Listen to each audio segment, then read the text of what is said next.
Hartlik goeienaand vriende by hierdie Pinkster reeks.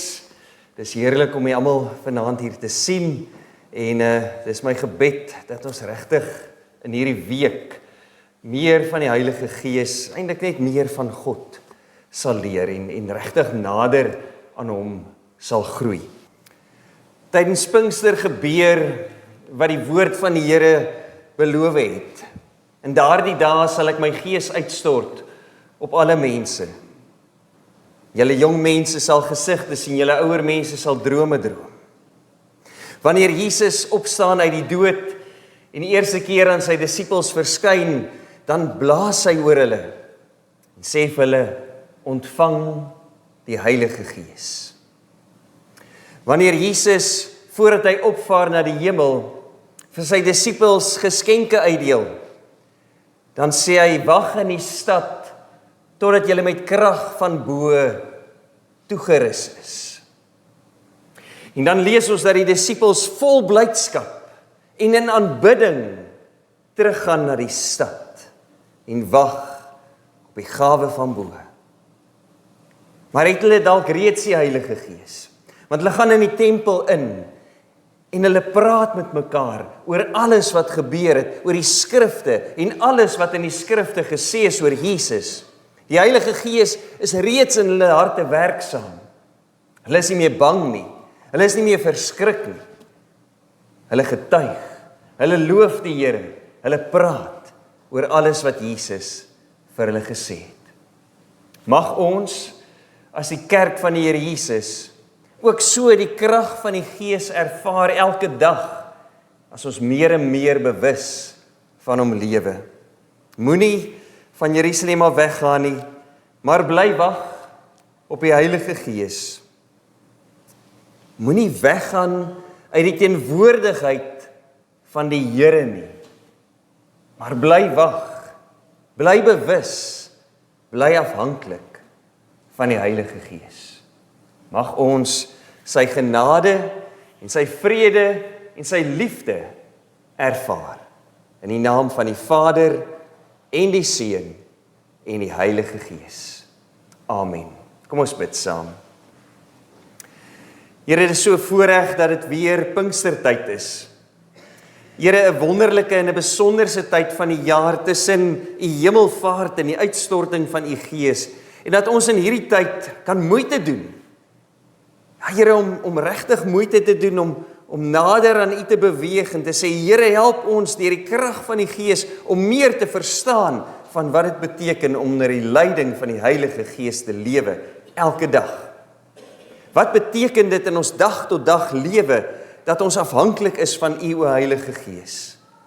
Help ons om iets meer hiervan te begryp en te verstaan en dit in ons lewens te gaan uitleef, soos wat ons elke dag u getuies is, oral waar ons gaan, in alles wat ons doen, dat mense kan sien dat u leef, dat u die lewende Here is. Here, seën dan nou ook vandag u woord aan ons en help ons om dit te begryp en te gaan toepas in ons lewens. Ons bid dit in Jesus se naam. Amen. Hoe afhanklik leef jy van die Heilige Gees in jou dag tot dag lewe? Is jy gedurig daarvan bewus dat die Heilige Gees God in jou is? God wat in jou woon. God se lewensasem as ware in jou. En is jy bewus daarvan dat die Heilige Gees elke dag vir jou wil lei en wil leer en wil help, ja, om die woord te verstaan en om te lewe, soos wat God in sy woord van ons vra. Baie keer sal ons sê, daardie stemmetjie wat ons hoor, dis die Heilige Gees wat in ons praat en vir ons sê, doen dit of moenie dit doen nie. Maar is daar by jou 'n voortdurende bewustheid van die Heilige Gees se rol in jou lewe? Ons bely in ons geloofsbelijdenis, ons glo in die Heilige Gees. In die belydenis van Nicea ons glo dat die Gees Here is wat lewend maak. Die Skeppergees wat Here is en lewend maak. Daarom kan ons eintlik nie sonder die Gees gelowiges wees, of kerk wees, of gemeente wees nie. Ons kan nie dink dat ons eintlik sonder die Gees kan klaarkom nie. Soms, ja, kan ons dalk dink, ag wat, ons sal in eie krag iets vir die Here doen. Ons wil daarom ons vir die Here wys wat ons vir hom kan doen. Maar dan gee ons nie vir die Heilige Gees ruimte nie. En gewoonlik eindig dit in 'n gemors as ons self probeer om die dinge te doen. Die uiteinde is dat ons nie God se wil aktief soek nie, want ons weet mos van beter. En so loop ons dikwels ons eie pad. Daarom is dit so belangrik om onsself gedurig af te vra, leef ek afhanklik en bewus van die Heilige Gees? Maar hierdie afhanklikheid van God en sy Gees is vir ons as mense eintlik baie moeilik. Ons leef in 'n wêreld wat sukses beoordeel aan wat jy bereik, hoe baie dinge jy doen. Vir die wêreld is 'n kleipot wat maklik breek, gedoem tot mislukking. Tog is dit die beeld waarmee die Bybel ons as gelowiges beskryf, brose kleipotte wat maklik breek. Maar binne in hierdie brose kleipot is God se Gees. En hoe wonderlik is dit dat God ons as gewone mense toevertrou met sy Gees en sê, ek kom woon binne in jou. Ongelooflik. Maar dit vra van ons om onsself weg te gee. Dit vra van ons om te sterf aan onsself. Dit vra van ons om nie te sê, kyk hoe goed is ek, en myself so 'n bietjie op die skouer te klop nie, maar te sê, kyk hoe groot is die Here. Om altyd weg te wys van onsself af, en te sê, kyk hoe groot is die Here. Om 'n brose kleipot te wees, is om te wag op God, in stil raak en vertroue, as ons in ons onmag inbeweeg, dan kry die Heilige Gees kans om deur ons te werk. So dis wanneer ons bewus is van ons eie swakheid en ons eie broosheid, dat ons dalk ook meer bewus raak van die Gees se werking in ons lewe. Daarom weer die vraag, hoe afhanklik leef jy van die Heilige Gees? 'n maklike manier om dit soort van te bepaal is, gaan dink oor jou gebede. As jy bid, met hoeveel versoeke gaan jy na die Here toe? Is jou gebede gevul met, Here, help my hiermee, Here, wees asseblief met daardie of met hierdie of met daai mens, of Here, is dit gevul met versoeke, of is dit gevul met lof en eer aan die Here? Is dit gevul met stil raak en sê, Here, ek wag op U, ek wil graag U stem hoor? As ons gaan kyk na wat ons in eie krag kan regkry, gaan ons nooit afhanklikheid van die Gees leer nie. Daarom antwoord vir jou vanaand hierdie 3 vrae. Begeer jy om die Heilige Gees se stem te hoor? En ek gaan nie noodwendig vir jou die antwoorde gee oor hoe jy dit gaan doen nie. Ek gaan wel uit die Bybel uit aantoon hoe mense geluister het. Mense het begeer om die Gees se stem te hoor. Wag jy aktief op die Here? Want hierdie besigheid is nie 'n passiewe, ek gaan sit nou maar net agteroor en laat die Gees nou maar net hier in my inspreek nie. Dis 'n aktiewe wag op die Here, waar jy skakel met God as ware. Dink aan jou verhouding met die mens wat die heel naaste aan jou is. Jou mees geliefde mens. Hoopelik jou eggenoot, maar as jou eggenoot nie meer met jou is nie, wie is so naby aan jou? En dink aan daai verhouding, daai interaksie. Dis 'n aktiewe verhouding. Dis nie ek gaan sit net op my boude en doen niks verder nie. Daar's 'n aktiewe verhouding. En die volgende, verwag jy om God se stem te hoor? Want as ons dit nie verwag nie, dan gaan ons ons eie ding doen. Dan gaan ons sê, ag nee wat Here, is goed dat U daar is, maar ek is nou hier en ek is aan die gang. En dan verwag ons nie, dat hy met ons gaan praat nie. Om afhanklik van die Heilige Gees te wees, is om te onthou dat God altyd deur sy Gees rondom jou aan die werk is. God is aan die werk, God is hier. Die wind van die Gees word so pragtig in die Bybel beskryf. Die wind van die Gees waai waar hy wil. Ons kan dit nie stop nie. Ons kan dit nie keer nie. Niks op hierdie aarde kan dit keer nie. God is oral rondom ons aan die werk. Al wat ons moet doen, is om onsself oop te stel, om dit raak te sien, om dit raak te hoor, om 'n luisterende houding voor die Here in te neem. Maar ons moet dit bewustelik doen. Ons moet fyn luister en ingestel wees op die stem van die Here. En dis waar hierdie lied my so baie help. Skeppergees, kom. Dat ons die Gees innooi. Hy is in ons lewens, maar nooi hom ook in. Gaan in sy teenwoordigheid in. Hy is die lewendmakend Gees, in sy volheid, in sy krag. Lei my in die waarheid, leer my van die Seun, daai geskenk wat Jesus vir sy disippels gee, dat hy hulle verstand oopmaak, so hulle die skrif kan verstaan. Dis die Heilige Gees wat ons help om dit te doen. Wees ook nou my trooster, kom, o Skeppergees. Daardie diepe afhanklikheid, wees my trooster. Ek kan nie sonder U nie. Ek weet nie hoe om te lewe sonder U nie. Ek is volkome van die krag van die Heilige Gees afhanklik. Ek kan niks sonder die Gees nie. Is dit jou belydenis? Ek kan niks sonder die Gees nie. Geliefdes, die Heilige Gees is God self in sy aktiwiteit. God self in sy aktiwiteit.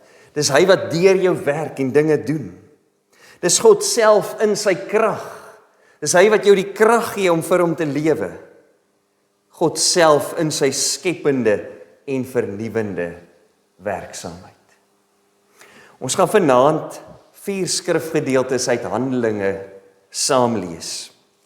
En in elkeen van hierdie skrifgedeeltes gaan julle hoor hoe die Gees gewerk het. God self in sy aktiewe werksaamheid, in sy krag wat hy vir sy disippels gee om vir hom te werk. Ongelooflike gedeeltes in Handelinge. Eintlik moet mense die hele Handelinge weer gaan lees om te sien hoe die Gees die kerk gelei het, sodat die evangelie tot aan die uithoeke van die wêreld kan versprei.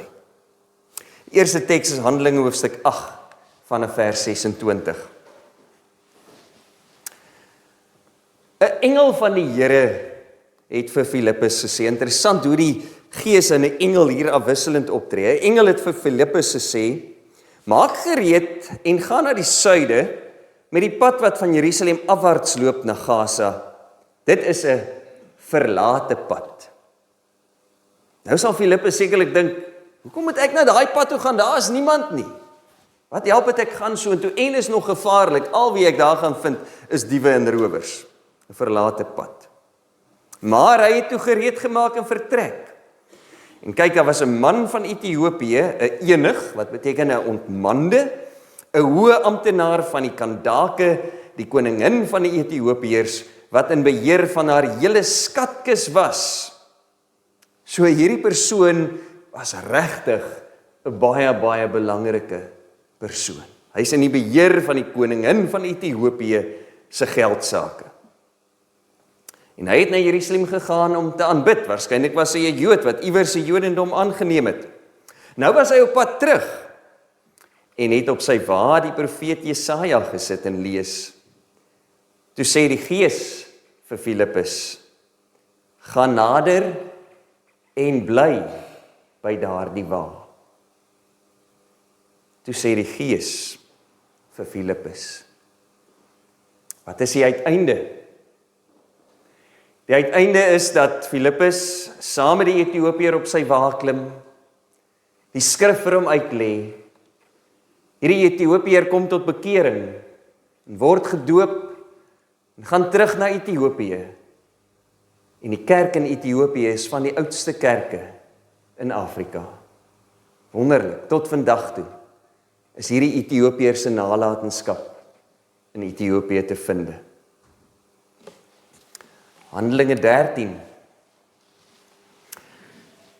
In die plaaslike gemeente in Antiochië was daar profete en leermeesters, onder andere, nou hier is die hoes hoe, Barnabas, Simeon bekend as Niger, Lucius van Cyrene, Manahen, 'n jeugvriend van Herodes die tetrarg, en Saulus. Let op, hierso is Saulus se naam nog Saulus. Toe hulle besig was om die Here te dien en te vas, het die Heilige Gees vir hulle gesê: "Sonder Barnabas en Saulus vir my af vir die werk waartoe ek hulle geroep het." Toe die gemeente klaar gevas en gebid het, het hulle die hande opgelê en weggestuur. So is Barnabas en Saulus deur die Heilige Gees gestuur, en hulle het afgereis na Cilicie en daarvandaan weggevaar na Siprus. Toe hulle in Salamis aankom, het hulle die woord van God in die Joodse sinagoges verkondig, met Johannes as hulle helper. Sonder hierdie twee manne, Barnabas en Saulus, vir my af, stuur hulle uit. Die Heilige Gees help die kerk om die sendingtaak wat Jesus aan hulle opgedra het, te volvoer. En hy stuur hierdie twee in die wêreld in, en dis die begin van die eerste sendingreis van Paulus. Handelinge 15. Net hierdie een vers wat ek wil lees, die agtergrond daarvan is die apostelvergadering in Jerusalem. 'n Klomp heidene het Christene geword, en nou is die Jode bietjie onseker, die Joodse Christene. Moet hierdie heidene ook eers Jode word, voordat hulle kan Christene wees? So moet ons vir hulle sê, luister, julle moet julle laat besny, en julle moet hierdie dinge van die Jode doen, en daai dinge van die Jode doen, en al 613 wette nakom, voordat julle ook julle self Christene kan noem?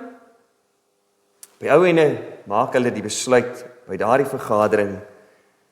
Die Heilige Gees en ons het besluit om geen verdere las op julle te lê nie, behalwe die volgende vereistes. En gaan lees gerus, ek dink is net om nie vleis te eet wat aan 'n afgod geoffer is nie. So hulle lê eintlik geen ekstra las op hierdie mense. Hulle sê, jy kan 'n Christen wees sonder om 'n Jood te wees. Die Heilige Gees en ons het besluit. Handelinge 16 vers 6 tot 10. Hier vind ook 'n wonderlike verhaal plaas. Maar hierdie verhaal is so klein bietjie anders, want dit lyk asof Paulus hulle nie die stem van die Gees so goed gehoor het nie. Hulle het deur Frigië en die landstreek van Galasië gereis, omdat hulle deur die Heilige Gees verhinder is om die woord in Asië te verkondig. Toe hulle naby Misië kom, het hulle probeer om na Bitinië te gaan, maar die Gees van Jesus het hulle nie toegelaat nie. Hulle het toe by Misië verbygereis en afgegaan na Troas. Daardie nag het Paulus 'n visioen gehad. 'n Macedoniese man het daar gestaan en hom gesmeek met die woorde: "Kom oor na Macedonië en help ons." Nadat hy die visioen gesien het, het ons dadelik probeer om na Macedonië te gaan, omdat ons oortuig was dat God ons geroep het om aan hulle die evangelie te verkondig. Wat hierna gebeur, is dat hulle oor 'n paar dae, eintlik baie vinnig, in Macedonië aankom, na een van die grootste stede in Macedonië. Hulle gaan af na die rivier toe, waar die mense besig was om te bid. So die aanbiddingsplekke was by die riviere, en is natuurlik afgode aanbidding, maar daar ontmoet hulle ook vir Lydia, die purperverkoopster. Sy kom tot bekering. Sy en haar hele huisgesin word gedoop, en dan sê sy vir Paulus hulle: "As julle regtig glo dat die Here nou in my is, kom woon vanaand en in die paar dae wat julle hier in die stad is by my." En sy nooi hulle om by haar te kom bly. En dan staan daar, hulle het hulle laat oorhaal om dit te doen. So pragtig, hulle het hulle laat oorhaal. En hulle is toe na Lydia toe en by haar gaan oorbly vir die paar nagte wat hulle in die stad was. In daai stad gebeur dit ook dat hulle natuurlik voor die hof gesleep word en gesê word, julle mag nie verder in Jesus se naam preek en praat nie. Maar as hulle daar uitkom, dan doen hulle dit net weer in die krag van die Heilige Gees. Wat beteken afhanklikheid van die Heilige Gees vir ons vandag? Hoe kom ons as gelowiges en as kerk in pas met die Heilige Gees, dat ons altyd weet waarheen hy ons lei? Dat ons op die plekke is waar God ons wil hê, waarheen God ons stuur. As ons gaan kyk na hierdie skrifgedeeltes, dan is dit duidelik dat die disippels en die kerk iets verstaan het van luister na God. As 'n afwagting dat God gaan praat, dat die Heilige Gees gaan praat. En hulle het 'n luisterende houding na die Here. En as die Here praat, dan hoor hulle. Gewoonlik. Hier en daar nie, maar gewoonlik hoor hulle. Die gedeeltes in Handelinge wat ons saam gelees het, is verder belangrik in die opsig, dat al hierdie gedeeltes eintlik gaan oor hoe die kerk se bediening uitgebrei het. Hoe hulle gehoorsaam was aan die sendingopdrag van Jesus, om te gaan na al die nasies. Daarom is dit so belangrik, dat 'n gemeente soos ons, ook afhanklik moet bly van die Gees, ook sy stem moet hoor, sodat ons ook in ons bediening, gehoorsaam is aan die Gees. Ek sien in my geestesoog vir Filippus, daar langs die verlate pad. Wat maak ek hier, Here? Hoekom stuur U my nou hierheen, na hierdie mens op die wa van Ethiopië? Dis 'n baie, in sy oë sou dit 'n onbelangrike man gewees het. Vir hom het dit nie saak gemaak of hy in beheer was van die koningin se finansies nie. Maar hoe hoor hy die stem van die Heilige Gees? Dit word nie vir ons vertel nie. Daar word vertel, 'n engel het vir hom gerig en gesê, gaan loop daar. Die Gees het vir hom gesê, bly by die wa, klim op die wa, maak seker dat jy die evangelie met hierdie man deel. Ek dink die belangrike is, dat hierdie verhale nie vir ons 'n resep wil gee nie. Dit gee nie vir ons 3 stappies oor hoe ons die Heilige Gees beter gaan hoor nie. Maar dit sê vir ons wel dat ons die Heilige Gees kan hoor. Ons moet ons geestelike ore oopmaak, ons harte oopmaak, en die Gees toelaat om in ons te spreek. En ek dink ons sal vanaand en deur die week 'n paar leidrade kry oor hoe ons kan hoor, hoe ons moet luister na die Gees. Maar weet verseker, daar's nie 'n resepie nie. Maar wees verseker dat as die Gees praat en ons luister, dan gaan ons dit hoor. En ons gaan nie anders kan as om langs daai water gaan hardloop nie. Om op die water klim nie. So die evangelie kan uitbrei tot aan die uithoeke van die aarde. Handelinge 13 is die gemeente te saam. Ons kan aanvaar dat hulle besig was om te bid, om God te verheerlik, om God se aangesig te soek. En duidelik hoor hulle die Gees, sonder Barnabas en Saulus vir my af. En hulle doen dit. Hulle stuur hulle uit. En Barnabas en Saulus is so seker dat hulle moet gaan, dat hulle onmiddellik gaan. Hulle maak nie eers reg nie. Hulle gaan koop nie eers proviant nie. Hulle gaan onmiddellik, want hulle het die Gees gehoor. Hulle is deur die Heilige Gees uitgestuur. Die gemeente is as ware op die agtergrond. Hulle hoor die roepstem, hulle bid vir hierdie 2 manne, maar die stuurwerk is die werk van die Gees. Wanneer die gemeente 'n gewigtige besluit moet neem, as hulle saam is om te besin oor die bediening en oor die uitbreiding van die koninkryk, is hulle die heeltyd bewus van die Heilige Gees. Let op, hulle plaas hulle eie vooroordele op die agtergrond. Ons kan nog so maklik ons eie vooroordele, ons eie voorkeure op die voorgrond plaas. As jy nee, maar die Gees gaan nie so lei nie, of die Gees gaan nie so lei nie. Nee, want as goeie Jode was dit vir hulle nogal belangrik dat mense nog steeds besny moet wees. Onthou, in daai tyd was die skeiding tussen Jood en Christen nog nie so groot nie. Julle moet daarom so effens Joods ook wees voordat julle kan Christene wees en by ons kan inskakel. Maar hulle sit hulle eie voorkeure, hulle eie vooroordeel op die agtergrond. Hulle luister opnuut na mekaar. Hulle hoor die verhale van die vroeë kerk, van hierdie heidene wat tot bekering kom en ook gevul word met die Gees. Hulle sê, maar hoe kan dit wees? Die Gees kom dan net so op hulle ook. Die Heilige Gees en ons het besluit. Ek wil hê dat u vanaand die taal moet hoor.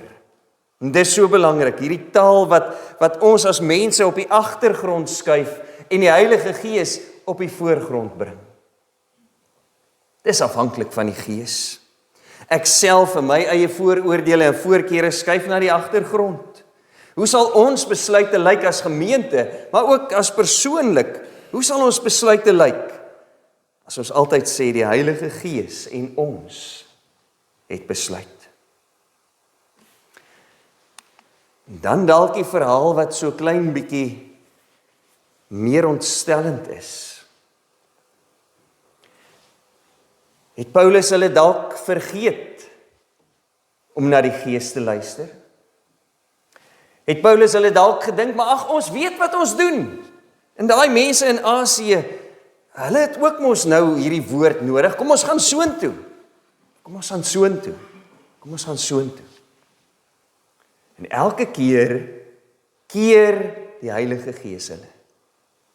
Ons weet nie hoe nie.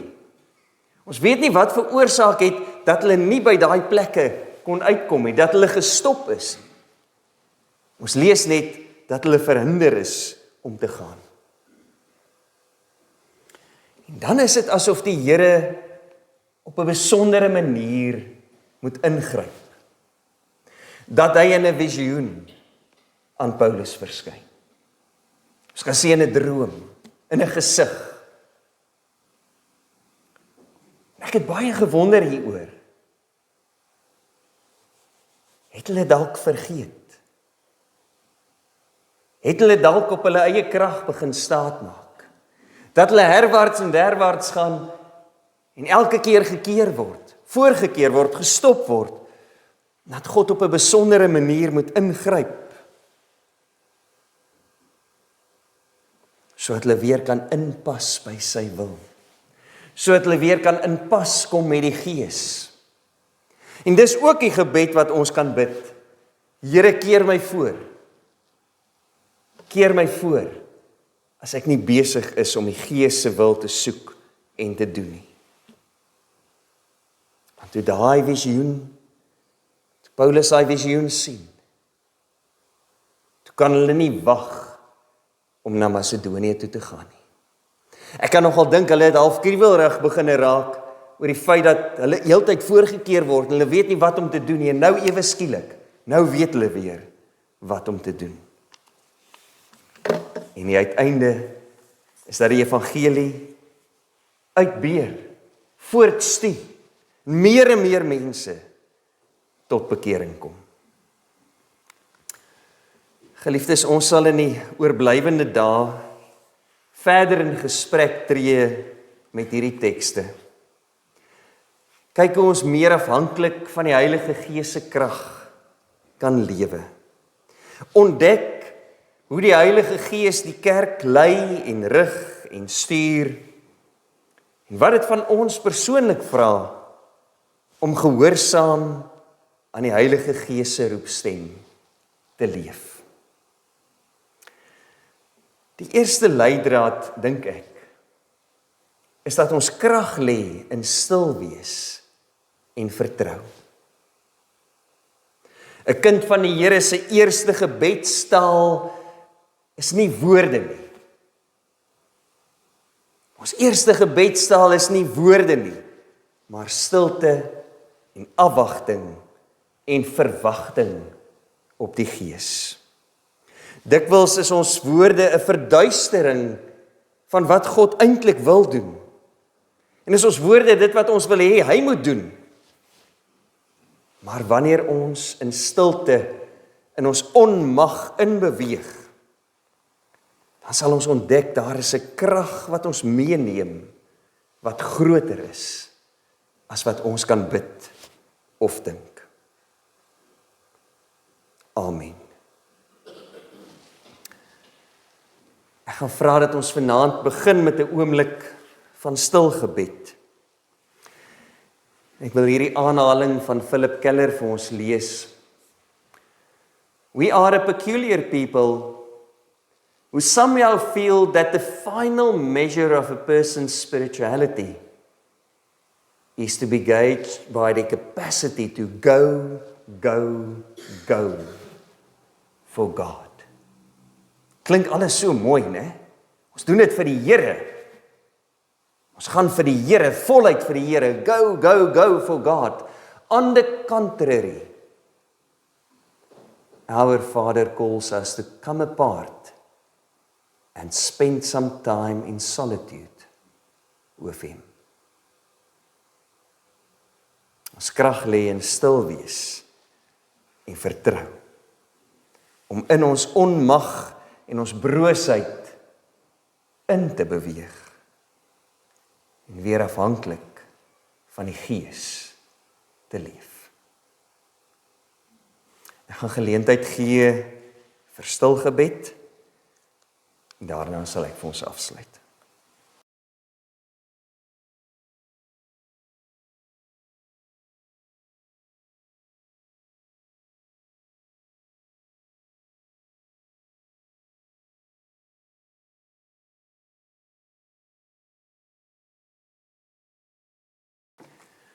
O Heer, ons staan voor U gebroke, as brose kleipotte wat maklik breek. Here, as mens verstaan ons nie altyd U weë nie. Maar dankie Here, U stuur vir ons 'n leidsman trou, 'n trooster, die Heilige Gees. Hy lei ons na U. Kom, o Skeppergees. Kom, o Skeppergees. Lei ons in die waarheid. Leer ons van die Seun.